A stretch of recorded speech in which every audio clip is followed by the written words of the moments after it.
Hello, everybody, and welcome to the IEEE Future Tech Forum. We're so glad that you're here. Today, we're going to be talking about the world of semiconductor packaging.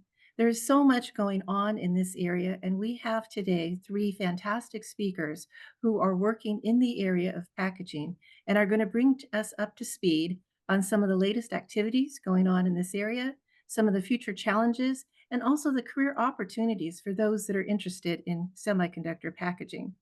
So today, we are presented here today by the IEEE Global Semiconductors. We're part of Future Directions, and we're an ad hoc for focusing on global semiconductors. And our purpose is to inform about all the global initiatives that are going on around the world, engaging our members and societies and OUs with all the different initiatives, and making sure that people are aware of all the things that IEEE does relative to semiconductors. And we also work to support all of our wonderful members and to support the industry in the global semiconductor initiatives that are all around the world.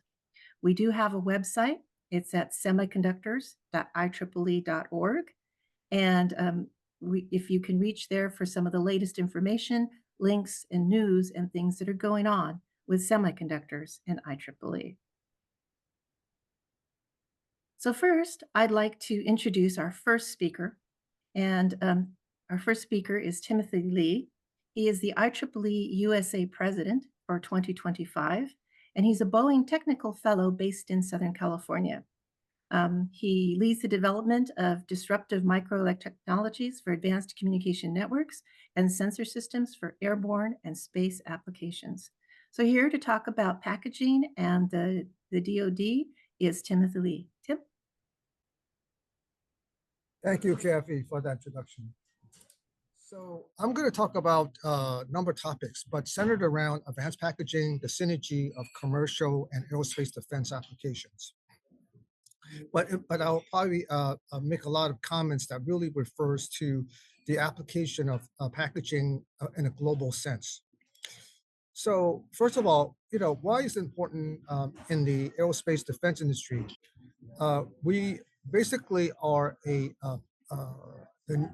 need of high-tech microelectronics to enable new capabilities, things like embedded high-speed computer, cyber sensing, and signal processing, radar, analog RF, while all addressing some unique constraints that is different from the commercial world. I'll get to that in the next page or two. In regards to security, reliability, low volumes, and long life cycles. If you look at where we're coming from, is that our electronics in the aerospace sector have really long life cycles, typically more than a decade. So we want to get around the fact that if you do what's called static design, basically in hardware, and it's out in the field, that is no longer relevant, a decade later. So if I look at advanced packaging, it is a way for us to get around that. And I'll get to some reason why.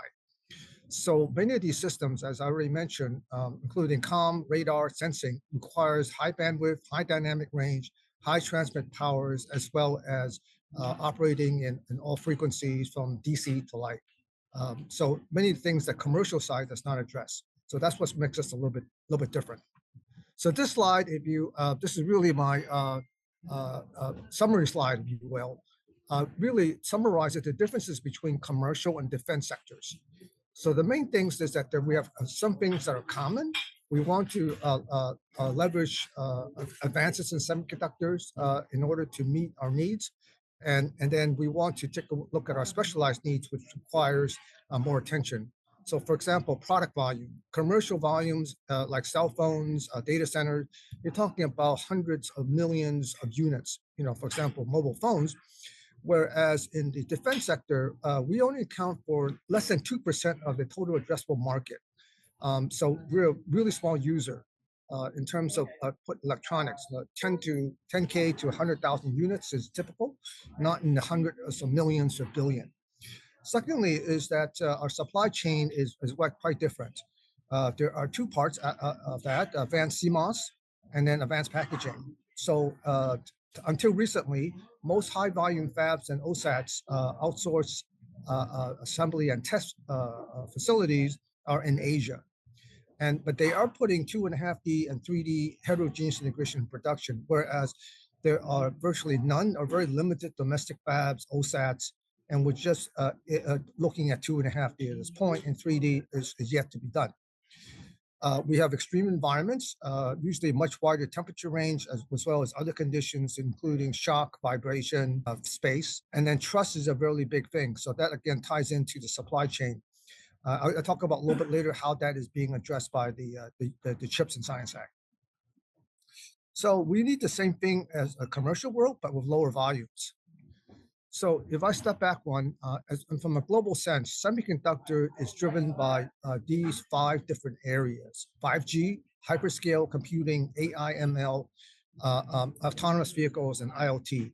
So this is a huge part of what's driving the industry. As I mentioned, we're only like 2% of this market. So we have no very little leverage in terms of affecting any of these investments in semiconductors. So I want to focus a little bit on AI because AI, I think, is going to be the biggest driver for semiconductors. And so if all of you have kept up with the developments of GPUs and GPU systems that are being used for large language models, such as NVIDIA and AMD's chips, that right now the AI's demand for computer continues to double like every 4 months. And then they apply for chain for scaling in terms of the complexity of the chips keeps on going up. But in the aerospace world, right, we do not have nearly the investment we want in order to do this type of computing. But once this computing capability is done by advanced semiconductors and packaging, then we will be looking at how to leverage it. So the number one, I think, challenge for the entire semiconductor industry in high performance computing is actually energy consumption. I don't have enough time to go through each one of these bullets, but you may have heard that these large AI data centers that already have like 100,000 GPUs is now consuming the power of a small city. And that grows exponentially. We're going to be running out of power in order to run these things. So energy efficiency for high performance is important to both commercial and defense applications. In defense, typically, we are not on the ground. We're in a mobile platform like an aircraft or a satellite or a drone. And so our problem is we have limited power. We can generate so much power. We're not plugged into the wall. And so energy efficiency is also a really big deal. So let me get to the point where, the government has realized this over the last 4 or 5 years, and they passed the Chips and Science Act of 2022. It provides $53 billion in order to promote American semiconductor production, research and development, and workforce development. To encourage companies to move chip manufacturing back into the United States and strengthen the country's ability to compete in future technologies. But I do want to point out that IEEE USA, through our involvement and engagement with the federal government, we had contributions to the Chips and Science Act through our fellows program, where the fellows are funded by us and they work as legislative aides to help draft parts of different bills that pertain to science and technology. So the CHIPS Act right now focus more on this, but if I had more time, I can tell you more about what's happening in Europe and the EU CHIPS Act, as well as kind of similar programs in Asia, including India, Japan, and Australia. We saw in the disruption of semiconductor supply chain during the COVID era is what kind of gave us this urgency in order to have a localized supply chain for economic security, and then also for putting capabilities onshore. And certainly all of us are after future innovations. There are 2 programs I want to highlight right now that are really focusing on advanced packaging research. One is the National Institute of Science and Technology, funded under the CHIPS Act. It's the National Advanced Packaging Manufacturing Program, or NAPMP for short. This is a really significant program. They've already have had 2 call for proposals. Novo 1 is substrates and materials for $300 million. And that has already been awarded in 3 different areas: applied materials, Apsolics, and ASU. So that one, applied materials, is working on semiconductor substrates, Apsolics on glass substrates, and ASU on organic. Novo 2, company submitted December, is still in progress, but this is a huge investment of 5 different program areas, a total value of $1.6 billion in these 5 areas: process and materials, thermal and power delivery, connectors, chiplet ecosystem, and then co-design. So these, I think, once these 2 programs get started, NOFO 1 and NOFO 2, then they would be integrated within 3 years into what's called the NAPPF, or National Advanced Packaging Pilot Facility. And just like 2 weeks ago, this was announced by the Department of Commerce that's been awarded to put this facility together at ASU in Phoenix, Arizona. It would house both the NAPPF and as well as the NSTC. This is unbelievably large amount of value that will be given to ASU in order to stand up that capability, in order to put all these smaller subtasks into a pilot line that the entire ecosystem for semiconductors can access. Okay, so the main purpose of that is for packaging. So just a really quick, brief description of the ASU. That's the home of the CHIPS Act funded NSTC and NAPMP. So this is very significant. This is now we are going to be a hub where academia, industry, and government work together in order to lead the research in terms of advanced technology and advanced packaging. The other one I want to mention on the Defense Department side, DoD is also funding a similar but smaller program for advanced packaging. This is the called Microelectronics Manufacturing Program, or Next Generation Microelectronics Manufacturer, MGMM. And here the applications are more specific or targeted to defense needs. For example, you can see on the right, stacking of dies, maybe one on top of the other, or 3 or 4 different layers, where in a phase array, you could then put the antenna on top of active devices like LNAs and PAs, and then a beamformer on the bottom. This will make a really dense and highly capable phase array type of a system. And then imagers, which is for example, your camera imager that's in your phone, or your conventional camera. But now we want to do it in a much more compact form, more energy efficient way, where the detectors are then connected to a readout IC, and a readout IC on top of a processor. And then there are other applications that are being looked at as well. So what the NAPMP is to look at what's different than MMGM is going to do differently, is actually looking at the integration of different semiconductor materials. It's going to be silicon mixed with 3-5 devices, for example, gallium arsenide, gallium nitride, indium phosphide, and other technology, because for a lot of the RF millimeter wave application, it goes far beyond the capability of conventional CMOS. Now, the main benefit of heterogeneous integration of advanced packaging for both commercial and defense application is that you can have a lot of IP reuse. So if you got parts or chiplets that are already qualified as product, you can mix and match them like Lego systems, and then reassemble into a system in a package. So that whole concept is really important, because for these RF applications as well for AI. In the AI application, you follow what the big leaders are doing. They are doing these high performance GPU chipset that far goes beyond the size of a semiconductor mass reticle, which is roughly about 25 by 28 millimeters. So now the silicon is getting so big that if you were to try to do wafer level integration, your yield would be very poor, because every single transistor would not yield. But if you can break out the pieces of silicon into smaller pieces, then your yield will go a lot higher, because you can take advantage of the defect density, and weed out the bad chips, and only assemble the good chiplets into this microsystem.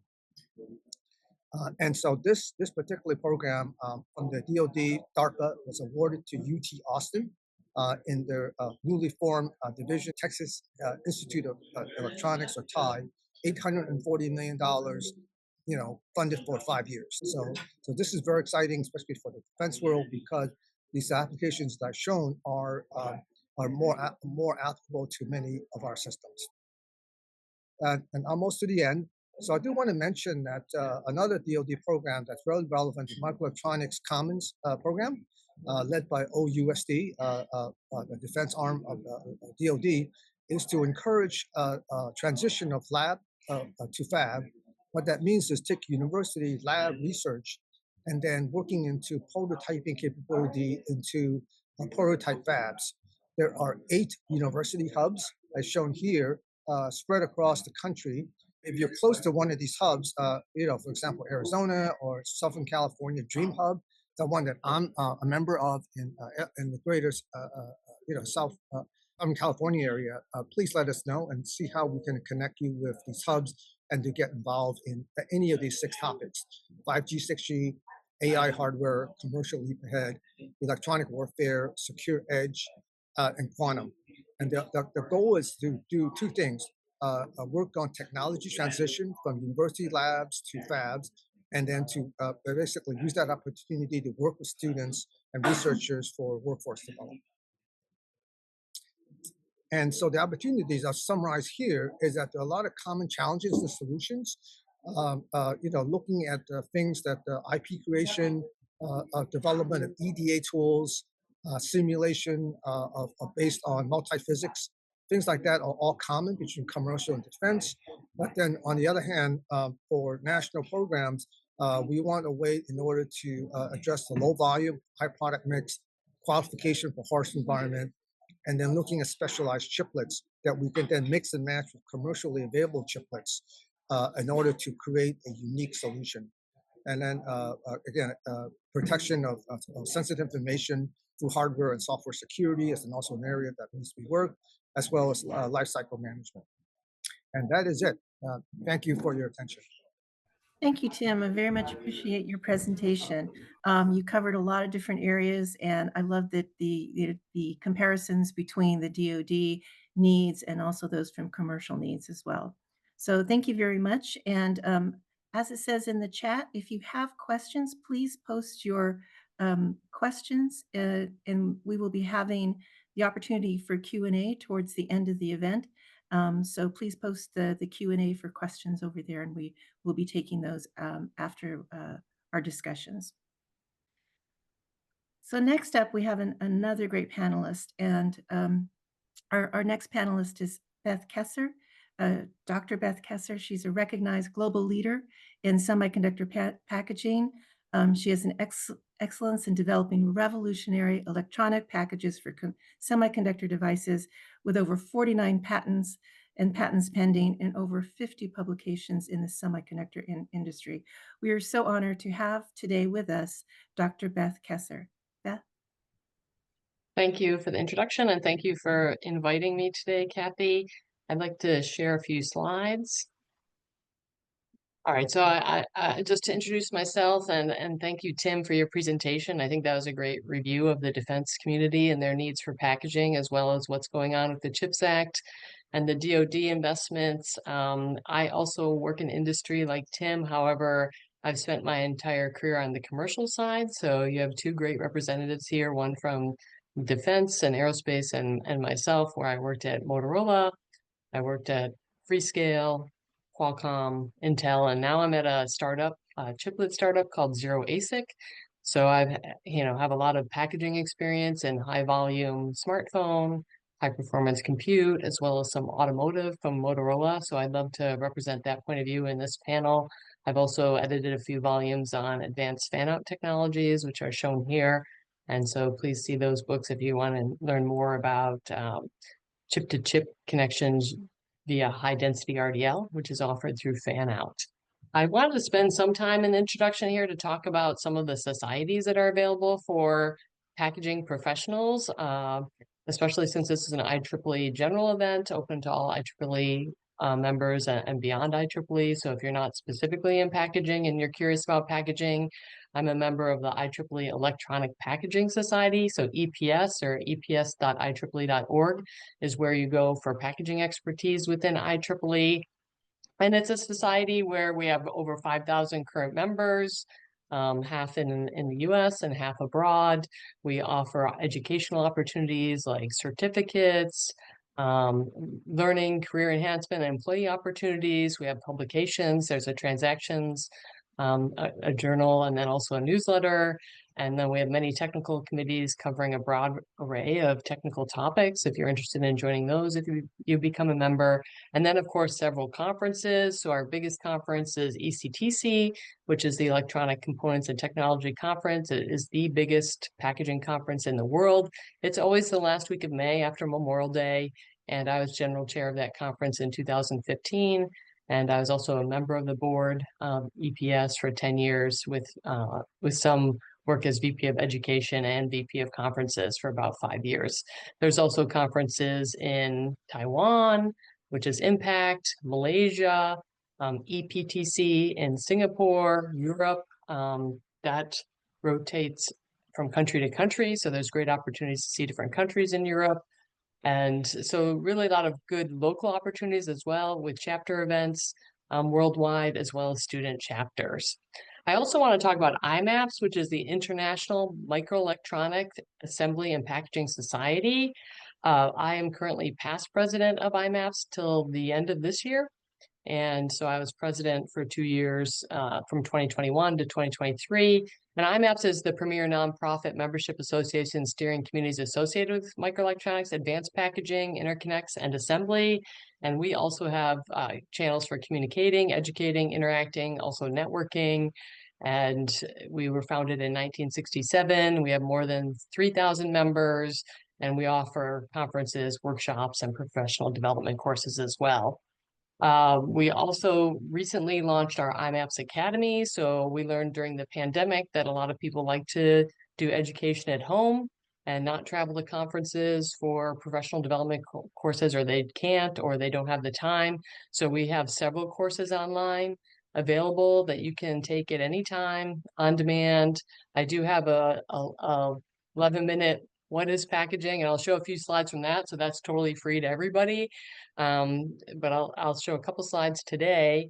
But we have intro to packaging, wire bonding, flip chip, SIP, failure analysis, all kinds of topics, fan out packaging. So please go there if you're interested at imaps.org.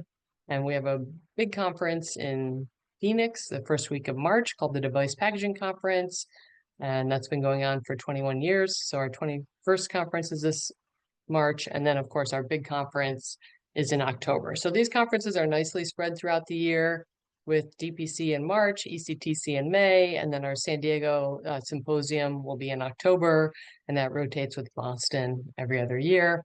And so please join us at any of these events. Now, one thing I want to talk about really, really high level, in case those of you who are joining are not packaging engineers and are maybe not even in semiconductor industry, what is a package? So the problem that we package engineers have is you tell somebody you're a package engineer and they think you do packaging for products. If you're on LinkedIn as a package engineer, you'll get job offers or job recruiting for toothpaste industry, or maybe the boxes for the iPhones, but not the actual electronic packaging. So we just want to make sure we're referred to as electronic packaging engineers, or even IC or integrated circuit packaging engineers. And those are the type of jobs you search for when you're online. And so what is the package and why do we need it? A package protects the silicon chip from the environment and mechanical damage. It delivers signals and power to the chip via the printed circuit board, and a package can help dissipate thermal heat created by the silicon chip. So here's a cross-section of a wire bond chip scale package. And so when you look at a printed circuit board, what you'll see are black boxes, and that's the epoxy mold compound that's protecting the package. And so it's what's in those black boxes that what we do and what we make, and what's very interesting, because silicon chips keep getting denser and denser with advanced process nodes. They also are getting bigger and bigger, and it's our job to connect those chips to the outside world, which is actually a big material science, thermal mechanical, and electrical problem. So I think we're as challenged as the folks who work on the silicon device side, and even more so now that we're moving to chiplets, and we'll talk more about that later. And so why do we need a package? Why can't we just put the chip directly on the printed circuit board? Like, let's just attach it to the board. Well, directly attaching those chips to the board, like a microprocessor to a PCB, would require very, very dense features in that PCB, and that would drive up the cost of the PCB. And customers don't like doing that. They like to have cheap PCBs and very low density, easy to make PCBs. And so we put the chip in a package so that you can assemble it to the board in a very easy, direct way that's, very high quality and high yield, okay, and low DPPM. And basically any package is going to include interconnections to the substrate. It could, in this case, be a bump. It could be a wire, like I showed in my first cross-section image. And that substrate could be an organic multi-layered substrate like we're showing here. It could be a lead frame, which it could be a copper lead frame where you attach wires, or you can flip chip to a lead frame. So you need interconnects from the die to the substrate. The substrate could be multiple different things. It could be a ceramic multi-layer substrate, organic. It could be this lead frame. And then also you need kind of thermal and mechanical protection, and then connection to the outside world. So solder ball, or maybe a lead from a lead frame, and that's how you connect it up. So those are kind of the basics, and this is all in the IMAPS free course at the Academy. In like an 11-minute talk, I share a few more slides, but that's where I wanted to kind of give everybody a baseline for this discussion today. And that's it. Thank you. Thank you, Beth. And I can't Okay. wait to go to the IMAPS Academy and start taking those videos. Thank you so much for giving us even more information about IC packaging. See, I'm not seeing packaging anymore. Yeah. And thank you very much. And next up, we have another fantastic panelist, and that is Dr. Andrea Beltz. She's Vice Dean of Transformative Initiatives at USC Viterbi Research, Viterbi, and she's Research Director at the Information Science Institute and Director of the Center for Research in Space Technology, or CREST. She is also on the leadership team of the California Defense Ready Electronics IEEE technology, whoops, I didn't get that right, and micro devices super hubs, which we call the California Dreams. And she currently serves as president of the IEEE Technology and Engineering Management Society. We are so lucky to have her here today with us, and I thank you for being here. And I'll toss it over to you, Dr. Beltz. Thank you. Fantastic. Thank you for the opportunity today. I do serve as the Vice Dean of Transformative Initiatives at USC Viterbi. You're welcome to look me up there if you want. What I'd like to do is talk for a couple of minutes about California Dreams, which is our microelectronics commons hub, and then I will talk about our workforce initiatives. So I'm going to try to share my screen. Actually, before I do that, I just want to position why folks in Washington got very excited a couple of years ago. There was already a lot of concern about some of our production capabilities, but this is probably one of my favorite quotes. This chart was produced in 2022, and you may remember what some of the supply chain issues started to look like. So this was happening while the CHIPS and Science Act was being formulated and ultimately passed. A second phenomenon is that if you look at startups, some of you may be interested in startups, and in many phases of my life, I've done a number of them. This is what investment in hardware and other technologies has looked like over the last 35 years. In the 80s, this big gray box was venture investment in telecom, networking, all kinds of hardware. And this slimmer gray box is what it looked like between 2015 and 2019. So you can see what the venture capital world has thought about investing in hardware over the last decades. And so the United States is making these investments in order to ensure that we have sufficient hardware.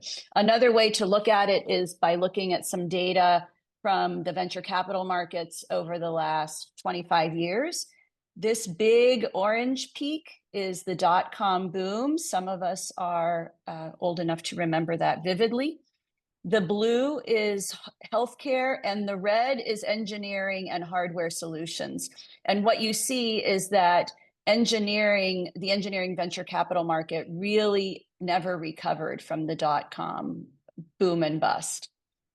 So in that context, it became very important to think about ways to restore some capabilities in developing hardware. Out of that came the Chips and Science Act, which Tim spoke about. And I'm going to share a different deck now, which is just a couple of slides about California Dreams, because it'll give you a flavor of what's happening in the microelectronics commons hubs. So California Dreams consists of the major universities and defense contractors in particular in Southern California. We also have some participation from across the country. So we're very excited that we have both a regional focus, but national participation. This is a summary of what we looked like at inception 18 months ago. We had 17 members at the beginning. We're growing very rapidly.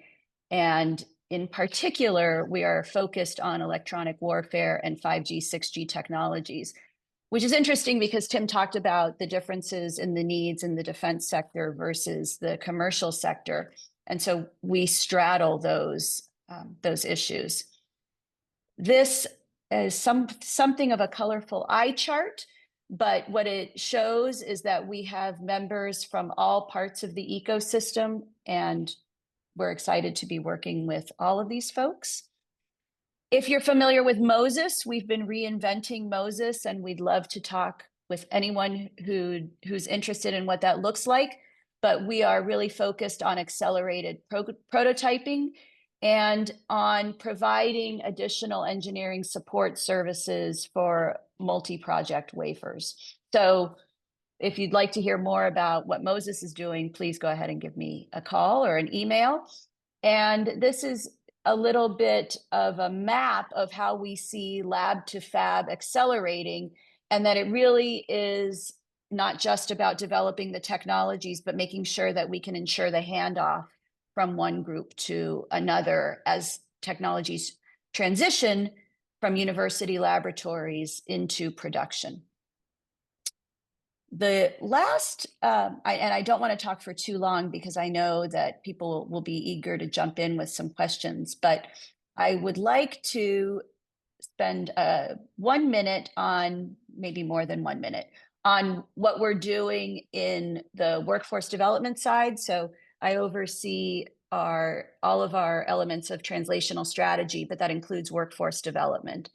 And so we're very excited that we are working closely with IEEE on developing a set of micro-credentials. And in particular, we have been working closely with UC Santa Barbara and other partners on developing a clean room gateway.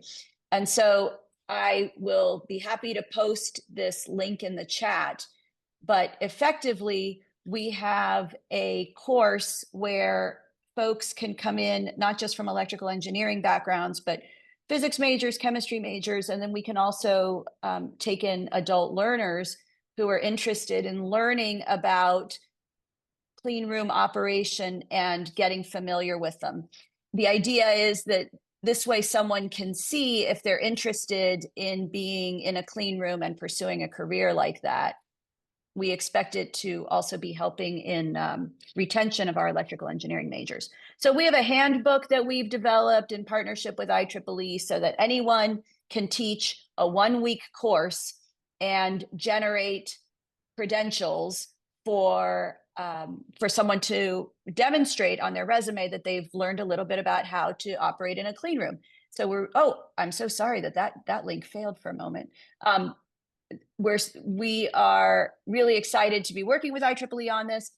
We'll get the IEEE link also, but the upshot is that we're training people to work in clean rooms.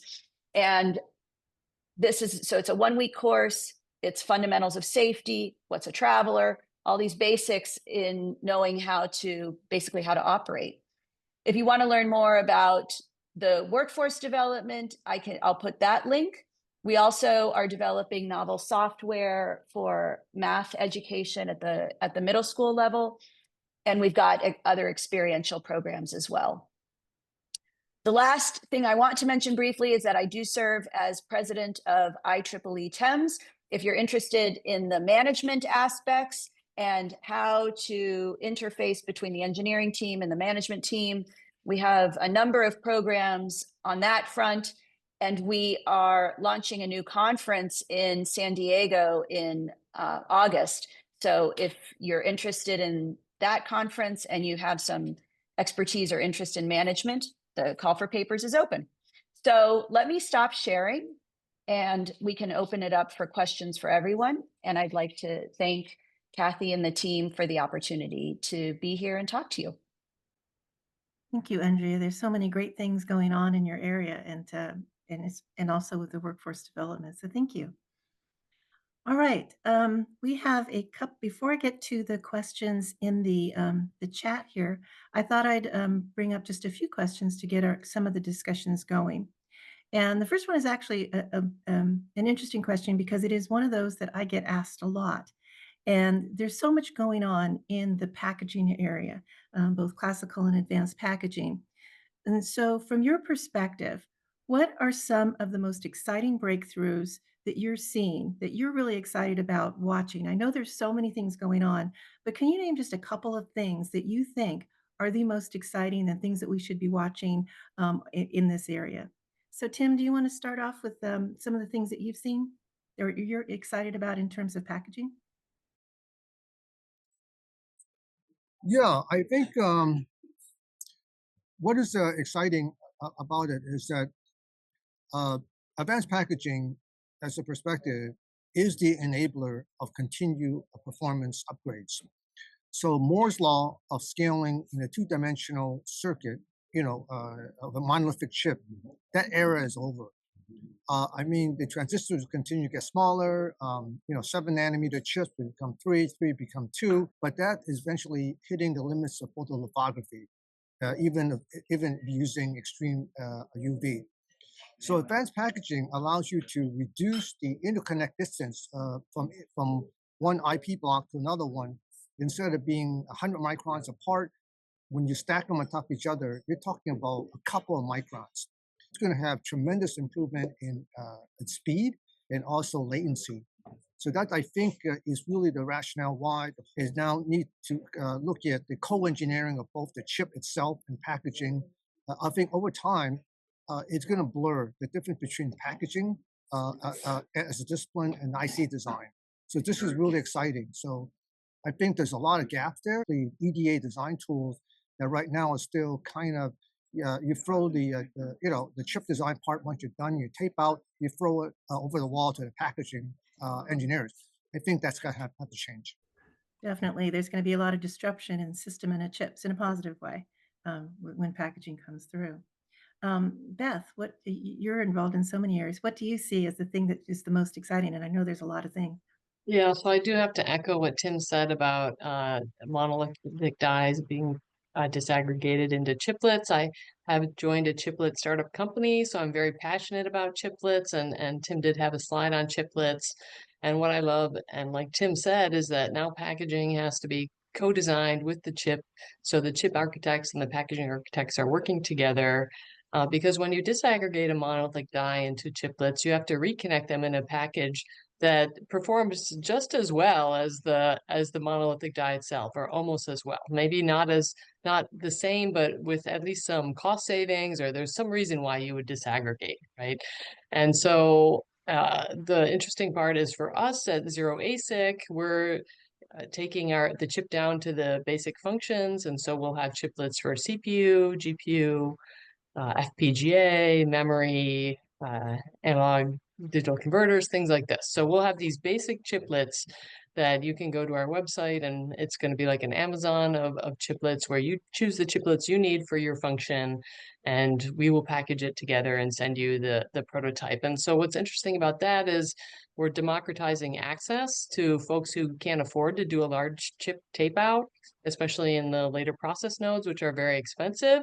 So if you need a product, but like you're in the government And like Tim talked about, your low volume, high mix type of a company, you can go and still get chiplets and still design your own ASIC. And that's why it's zero ASIC. It's really zero time to design. But what's the packaging part of that? The packaging part of that is really for zero ASIC, we use an active substrate with TSVs. So that connects all the die together.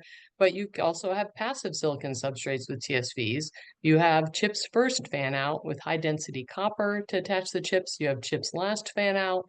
You have also bridges. So Intel has their EMIB bridge technology and a substrate.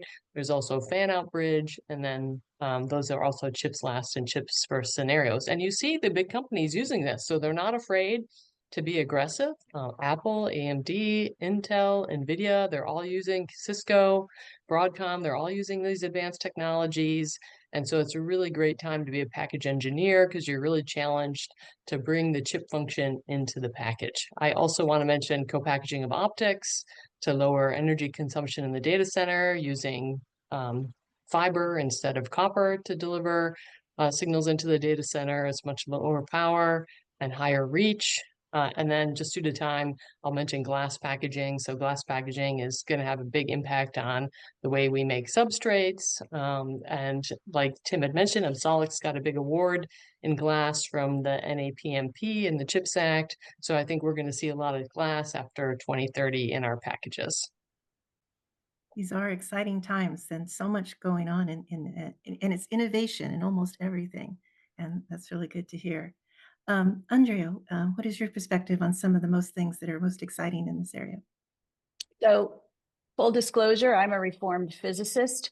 I'm not a packaging engineer. So when I look at the field, though, a couple of things that I think are really exciting are the infusion of AI technologies into chip design and into system design. And so two areas that I think are interesting. One is just being able to write design code faster with the use of all the LLMs that now exist, and people are trying this. Now, obviously an LLM will not design a chip for you, but what we're hoping is that students will be a little bit, the barrier for students to be able to get started will be lower with that. And I think that will be true at all levels, not just with entering students.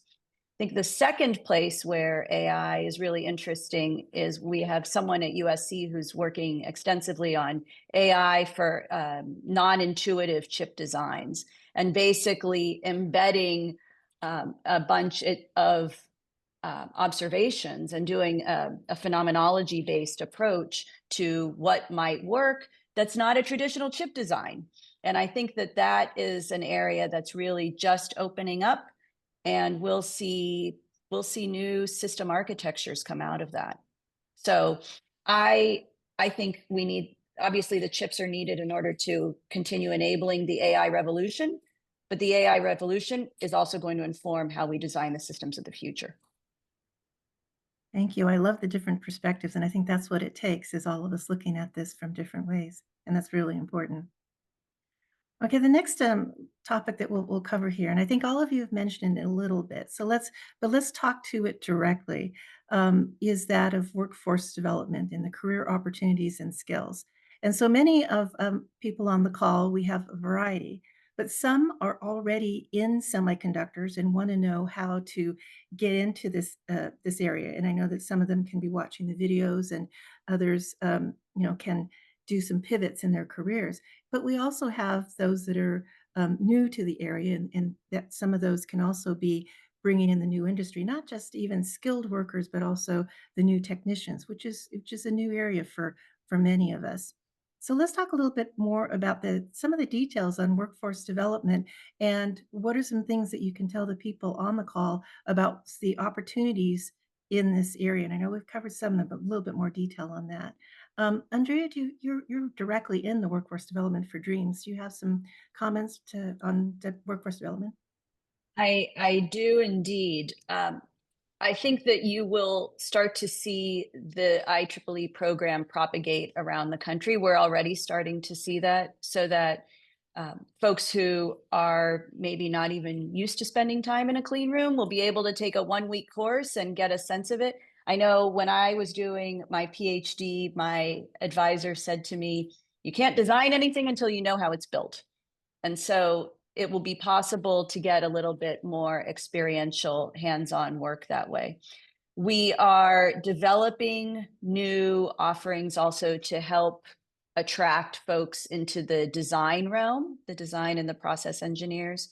I think the Semiconductor Industry Association projects a significant shortfall at all levels. And so when I look at the workforce at every level, I think there are so many opportunities if you just reach out and look for them.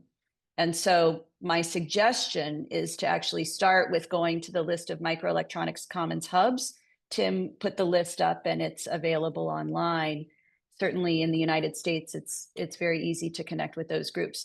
I think for our colleagues around the world, they'll be able to join us at the different conferences, and so much information is available online as well that it will be straightforward to get that. Thank you, Andrea. And Beth, you have your videos online, so I know that's a great place to start. And what are some other Yeah. comments on workforce development? Yeah, I think it just depends on what you want to do in the semiconductor industry. We have several domains. So there's chip architecture, chip design, there's test, there's packaging, validation, verification, quality, manufacturing, and then even product program management and R&D. So like Andrea said, getting access to a clean room to understand, do you want to gown up and work in a clean room every day? That would be a great opportunity for folks who are developing the skill set, whether they're returning to the workforce or they're students new to the workforce. I know personally, I started in e-beam photoresist development as an undergrad doing research, and I did 2 internships at Motorola in the just doing doing sputtering and characterizing metrology tools. But during my PhD is really the electronic materials development for packaging that spoke to me. So I ended up in the electronic packaging industry. And even earlier than that, I went into engineering thinking I was going to be an electrical engineer, but material science really spoke to me. And materials are very important to the semiconductor industry. So you could even be working at a material supplier like DuPont or EMD Electronics or Henkel. There's a lot of opportunities. You can work at an equipment supplier, providing equipment into the manufacturing or even R&D line. So there's a lot of different opportunities. You have to find what's good for you. And like has been said, the hubs have a lot of opportunities. They're funding a lot of internships. A lot of these folks who are winning awards from the CHIPS Act have to spend some of that money on workforce development. So there should be opportunities for summer internships there to learn what you like to do. Do you want to be a chip designer? Do you want to be in the clean room? Or are you more of someone who likes root cause analysis and FA and working in, quality or, trying to solve problems and perhaps even do a little benchmarking with your failure analysis. So there's a lot to look at, a lot to think about. So just pursue what resonates to you the most. And to me, that was material science and packaging. Great comments, Beth. And that's semiconductors is a huge industry. And as you mentioned, there's so many different skills and people needed in order to make the chip. When I have interns, a lot of times they start in one area, but by the time they're done with their internship, they've decided, they've had exposure to things, and then they find the areas that they're really interested in. So thank you, Beth. That's really good comments. Tim? Kathy, can I jump in on that for just a Please. second? Please. Because I really think some of what Beth said about maybe it's electrical engineering, maybe it's material science. I think the one skill that I would encourage people to think about is flexibility and how to combine different fields. So if you're interested in electrical engineering and you're interested in material science, that's just such a powerful combination. And I think that we sometimes think that we're locked into one path. And if you exercise your curiosity muscle and find ways to combine different fields, I think you'll have even more opportunities. Thank you, Andrea. Tim? Do you have any comments on workforce development? Just briefly, I think I second everything that's already been said. For defense aerospace sector, one thing is that we do need to hire US citizens. So that makes it an extra tough challenge in that we would like to see a more focused effort in terms of getting undergraduate students that are domestic to go into the field of engineering and in particular into semiconductors. So that's one area that, again, just like the supply chain issue I'm talking about, we also need the people that right now are able to work on such programs. Thank you. And so now that you mentioned supply chain, I'll go back to that. Andre, I really like that chart that talked about semiconductors was the 2022 toilet paper. That's exactly what we were seeing. And for those of us in the industry, we were really doing a lot of work there to get the supply chain going during those times. So what is the impact that advanced packaging, will it be able to reshape the semiconductor value chain, and will it be able to help us move faster with debugging and interoperability? I'll open it up. Does anyone have any comments on how packaging will help the supply chain? And I'll open it for anyone for discussion. So, Andre? I mean, I will just say that I'll repeat the comments earlier that the monolithic era is over. And so I think everyone is going to end up needing to understand packaging to some degree. It's going to be an enabling technology across the board. And so I think a lot of us have been following the NAPMP and so forth with a lot of interest for that reason. You know, and I think going to a higher level, it also maybe echoes a little bit of what I was saying a minute ago, which is that we really are going to have to be systems thinkers to a much greater degree maybe than we have been before, and understand how the different pieces go together. Yeah, and to that point, when we are breaking up the monolithic die into pieces, that's going to make a lot of disruption, because you need to have known good die. If you're going to have one big chip broken into 10 smaller pieces, if you have one bad die and you put it together with those other 9 die, the whole product is going to be dead, right? So that kind of behooves the test engineers, because test engineers not only test the final product, but they probe the silicon to make sure we have known good silicon or known good die. It pushes some efforts onto the chip designer and the chip architects to make sure there's redundancies. So if part of the chips fail, the chip can still function. So there's a lot to do in that aspect in terms of combining the chips. Of course, on the packaging side, can we do rework? Can we take the bad chip off and put a new chip on? That's always been like the holy grail. So you don't have to throw all the product away. And so that's going to add a lot of disruption to how we do business. And then also when you get into high performance compute, different chips from a wafer will perform at different speeds. So doing speed binning. So you have a high performance product, like a mid-tier product, and a low-tier product that you sell in different markets, like a high-end desktop and maybe a mid laptop and a cheap laptop. So, you know, being able to do the speed binning of the different die and then combining them into those products it's all a big challenge right now. Thank you, Beth. Okay, we have several questions in our Q&A right now. So if it's okay with everyone, we'll start picking up some of these, the questions from our audience members. The first one was, one of these is from Nidhi Gopal, and it might have been related to when Andrea was talking. They're asking which AI tools are being used in the packaging arena. So Andrea, I think it might have been when you were talking. So those tools are currently in research grade. And so we're developing our own AI tools around this. We're not using commercially available ones. And I am not the person to ask about the specific LLMs that are being used.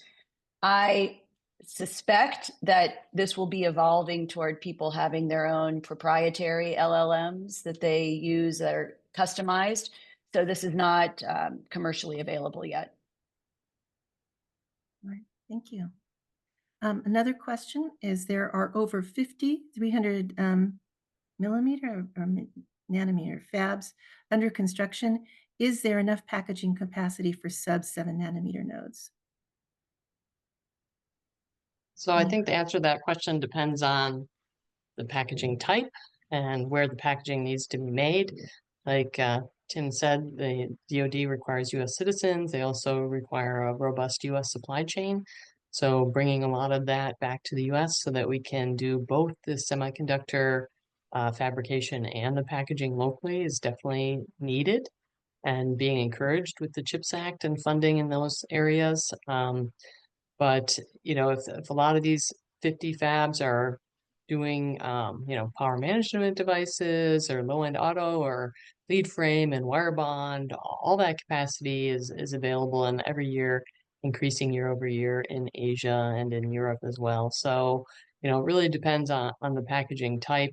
We have seen a big capacity gap in things like silicon interposer. And so, what's interesting is then industry pivots and they use a different type of technology like a fan out bridge. But then there's a gap in that capacity because nobody's built the fan out bridge capacity yet. So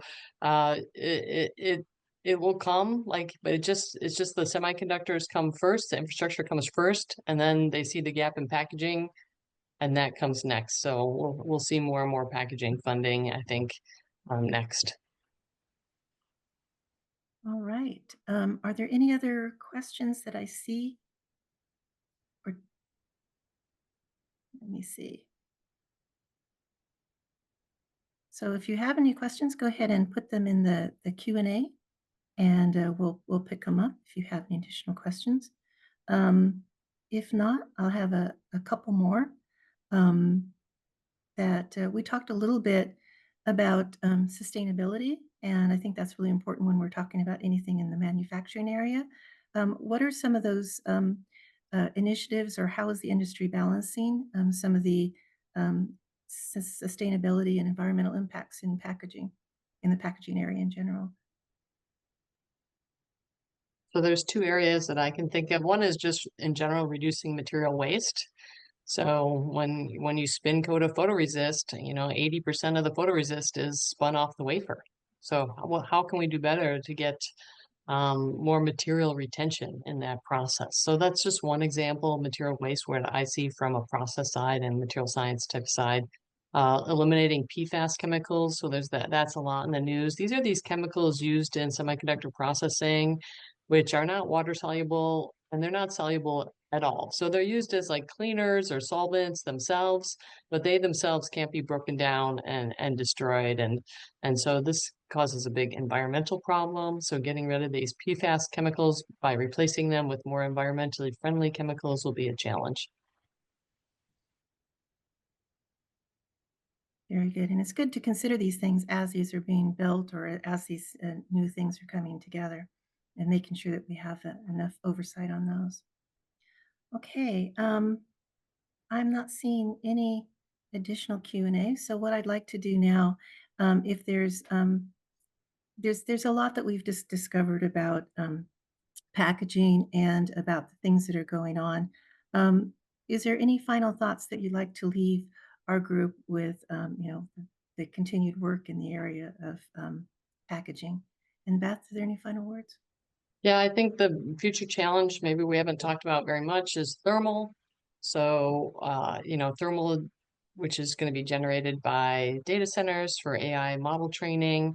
So being able to reduce the amount of heat and the amount of power needed by those data centers is going to be very important.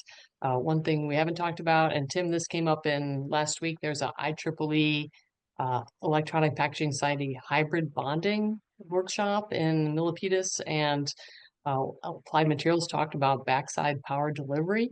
So, it's a very novel way of getting power directly to the transistors, but then it also generates a lot of heat, and you can't take the heat out in a traditional method because of this power delivery method. So, new materials, new processes, new ways to get to get this backside power delivery package, get the heat out of it, is also important. So I think thermal is going to be a big challenge over the next 10 years.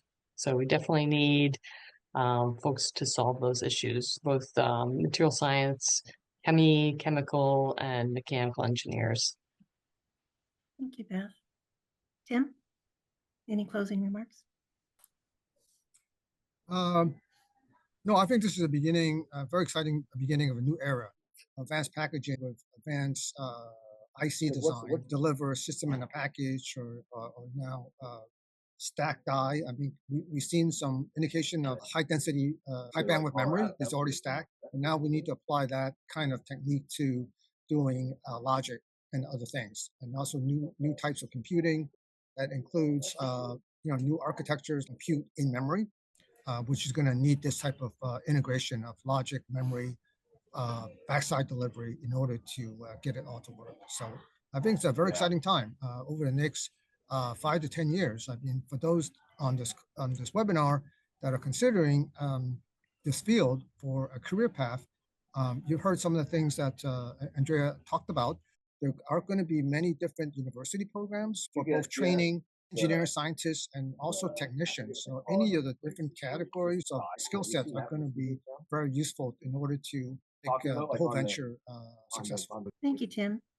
And Andrea, some parting words for insights on packaging. I think we've really just scratched the surface here. You know, I gave you earlier a couple of examples where AI will enable new design. Beth was talking about materials. Of course, there's a lot of work on material design and materials genome thinking. How do you really engineer the entire system from the beginning? And so I think that for folks who are interested in using their hands, but also understanding design principles, it's a great time. There's a lot of interesting technologies being developed right now.